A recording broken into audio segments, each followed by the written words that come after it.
Corona महामारी से त्रस्त है। दुनिया की बड़ी बड़ी ताकतें इस सदी की इस महामारी के सामने असहाय दिख रही हैं। उस समय उन विपरीत और चुनौतीपूर्ण स्थितियों में देश को अपने नेतृत्व क्षमता से पूरी दुनिया के सामने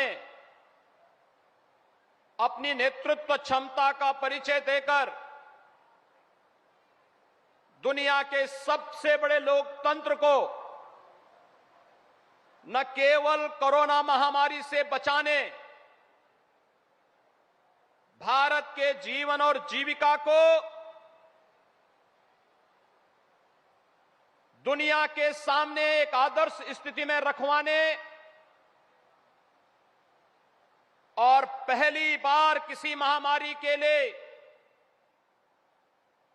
स्वदेशी वैक्सीन, एक नहीं दो स्वदेशी वैक्सीन देकर के 100 करोड़ से अधिक लोगों को सफलतापूर्वक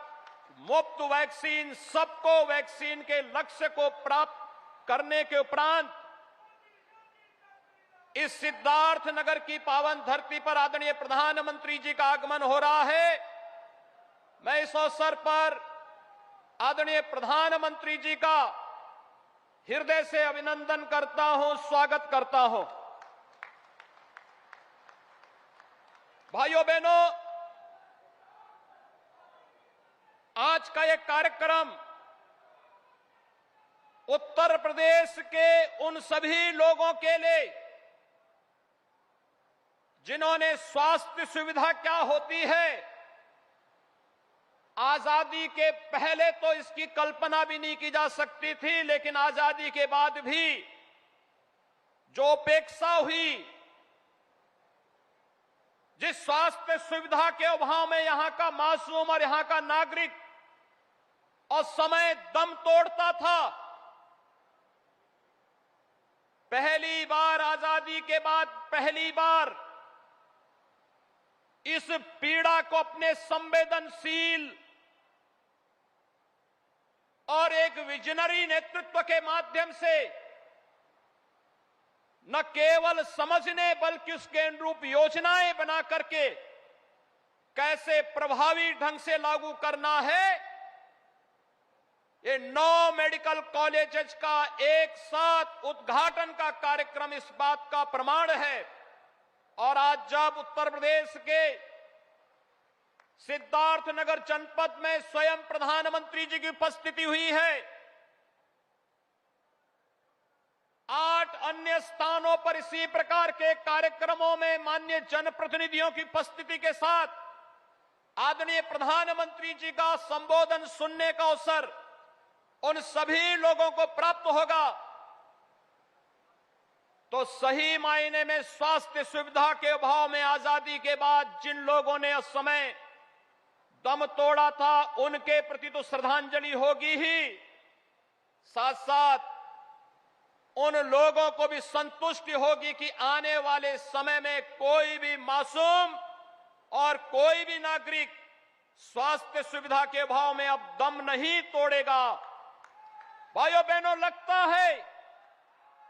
कि जैसे स्वास्थ्य सुविधा के लिए इस पूरे क्षेत्र में अहिल्या की तरह किसी राम का इंतजार करते करते अंततः वह उत्तर प्रदेश वासियों को और देशवासियों को प्राप्त हुआ आदरणीय प्रधानमंत्री जी का नेतृत्व, जब एक साथ हेल्थ इंफ्रास्ट्रक्चर पर ध्यान देने,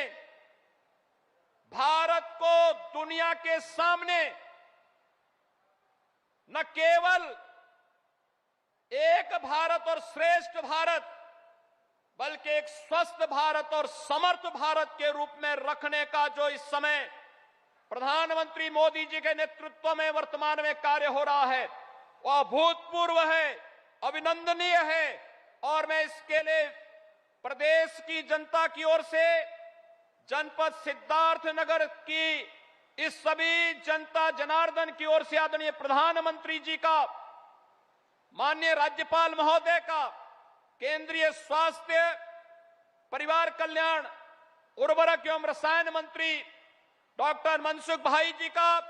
हृदय से स्वागत और अभिनंदन करता हूं। भाइयों बहनों, हम सब जानते हैं 1947 के पहले उत्तर प्रदेश के अंदर 3 या 4 मेडिकल कॉलेज थे। उस समय उत्तराखंड भी उत्तर प्रदेश का हिस्सा का पार्ट था। 1947 से 2016 तक उत्तर प्रदेश में गवर्नमेंट सेक्टर में केवल 12 मेडिकल कॉलेज बन पाए थे। 1947 से 2016 70 वर्षों में 12 मेडिकल कॉलेज, और आज आदरणीय प्रधानमंत्री जी के अनुकंपा से 30 मेडिकल कॉलेज भारत सरकार के सहयोग से प्रधानमंत्री स्वास्थ्य सुरक्षा योजना के अंतर्गत उत्तर प्रदेश के अंदर खुल रहे हैं, जिनमें 7 में 2019 में एमबीबीएस की क्लासेस प्रारंभ हो चुकी हैं, 9 में आज प्रारंभ होने जा रहे हैं, और 14 नए मेडिकल कॉलेजेस जो वर्तमान में जिनका निर्माण कार्य प्रारंभ हो रहा है। यानी ये 30 मेडिकल कॉलेज भारत सरकार के सहयोग से, और राज्य सरकार ने भी अपने संसाधनों से कुछ जनपदों में इस कार्य को आगे बढ़ाया है। और आदरणीय प्रधानमंत्री जी ने एक विजन दिया कि एक जनपद एक मेडिकल कॉलेज। कोरोना कालखंड में कितना भूतपूर्व कार्य प्रधानमंत्री जी के नेतृत्व में करने का अवसर प्राप्त हुआ। हर जिले में आईसीयू का निर्माण। मुझे याद है कि कैसे इंसेफ्लाइटिस से मौतें होती थी, और सिद्धार्थनगर जनपद भी उनमें से एक था जिसमें सर्वाधिक मासूम बच्चे दिमागी बुखार से मरते थे। कोई पुरसा हल नहीं था, लेकिन आज इस बीमारी पर प्रभावी नियंत्रण करने में सफलता इसलिए प्राप्त हुई क्योंकि इस पहले स्वच्छ भारत मिशन और 2014 में प्रधानमंत्री बनने के साथ ही भाइयों बहनों, सबसे अधिक प्रभावित उन जनपदों में पीडियाट्रिक आईसीयू, बच्चों के आईसीयू के निर्माण की कार्रवाई के साथ साथ इंसेफ्लाइटिस ट्रीटमेंट के सेंटर भी स्थापित होते हुए दिखाई दिए। और धीरे धीरे करके जब हेल्थ इंफ्रास्ट्रक्चर बढ़ा, हर घर को शौचालय देने की कार्रवाई आगे बढ़ी और शुद्ध पेयजल की आपूर्ति होती हुई गई, तो आज दिमागी बुखार पर होने वाली मौत को 95% तक नियंत्रण करने में सफलता प्राप्त हुई है। मैं उन सभी परिवारों की ओर से और उत्तर प्रदेश वासियों की ओर से आदरणीय प्रधानमंत्री जी का हृदय से आभार व्यक्त करता हूं, और मैं विश्वास के साथ कह सकता हूं कि 9 मेडिकल कॉलेजेस आज जो उत्तर प्रदेश को प्राप्त हो रहे हैं, ये 9 मेडिकल कॉलेजेस न केवल उत्तर प्रदेश की स्वास्थ्य सुविधाओं की अभिवृद्धि में, बल्कि उत्तर प्रदेश के नौजवानों को मेडिकल में भर्ती होने और वहां से चिकित्सक बन करके समाज में अपनी योग्य सेवाएं प्रदान करने में भी अपना योगदान देंगी। आज के इस अवसर पर मैं आदरणीय प्रधानमंत्री जी का इसलिए भी आभार व्यक्त करता हूं, कोरोना कालखंड में आपने न केवल मुफ्त में उपचार, मुफ्त में वैक्सीन दिया, आप मुफ्त में